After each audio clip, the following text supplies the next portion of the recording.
Aujourd'hui, nous allons réaliser des œufs cocottes au chorizo. Une recette toute simple, Voilà, que tout le monde peut faire, même moi. même toi ma poule. Alors Aurélie, qu'est-ce qu'il nous faut pour ces œufs cocottes? Bien, il nous faut forcément des œufs. Donc il nous faut 4 œufs, à peu près 16 tranches de chorizo, 4 cuillères à soupe de crème fraîche épaisse, un peu de beurre et en gros une cuillère à soupe de parmesan râpé. Aurélie, on commence par quoi? Eh bien, deux choses, il faut beurrer le moule avec le beurre et découper le chorizo en tranches. En morceaux, c'est un peu pas trop fin. Hein.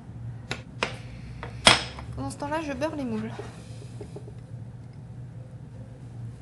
C'est hyper facile. On va répartir un petit peu de chorizo au fond des ramequins. Pendant ce temps-là, je fais chauffer une sauteuse avec un fond d'eau à l'intérieur. Donc on répartit un petit peu, on pourra en garder un peu pour en remettre sur le dessus aussi après, hein, si on veut. Voilà, c'est bien là comme ça, je sais pas trop. Maintenant on va répartir dans chaque ramequin une cuillère à soupe de crème. Petite cuillère à soupe de crème. Hop là. Hop là. Voilà. Ensuite, c'est hyper facile.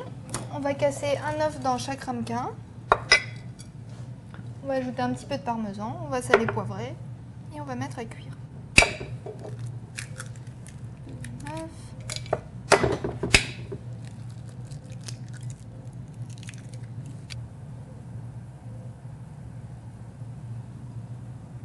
On va saler légèrement, attention parce que le parmesan, hein, c'est quand même un peu salé. On poivre.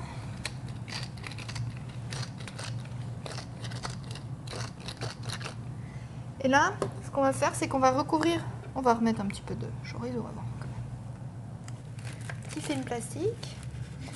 Donc les œufs cocottes, ça peut aussi se faire au four à 200 degrés au bain-marie. Sauf que là, bien sûr, hein, on ne met pas de film plastique parce que le four, oui, c'est pas l'ami du film plastique.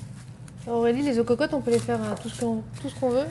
On peut de charcuterie, on peut mettre des fromages, fourme, on peut mettre des légumes, courgettes bleues par exemple, c'est pas mal ça. Saumon. On peut mettre du poisson, oui bien sûr, saumon. On peut même faire saumon chorizo.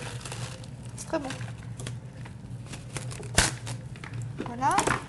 Donc on a recouvert nos petits ramequins. On a bien fermé et maintenant on va les mettre dans notre sauteuse. On a rempli à peu près jusque là d'eau et on va mettre 10 minutes exactement. Donc là il faut bien surveiller la cuisson, il faut que le jaune soit encore coulant. Donc hop. Donc là on est vraiment dans les dernières secondes de cuisson de nos œufs cocottes. Donc ce qui est pas mal dans les œufs cocottes, c'est que déjà ça se fait toujours en dernière minute, mais par contre on peut préparer le contenu de nos petites cocottes à l'avance. On les garde au réfrigérateur, on les filme et après on a vraiment juste qu'à les cuire 10 minutes. Voilà. Ah, ça sonne. Voilà, donc 10 minutes, il faut vraiment bien les respecter, c'est 10 minutes pile poil. Hop là. La crème, c'est bien Donc réparti là, partout. on voit bien que les blancs sont cuits, mais le jaune est encore, liquide parce qu'on voit qu'il est bien jaune. Bon bah va chercher ta fourchette, hein. On y va à l'attaque. Cocotte.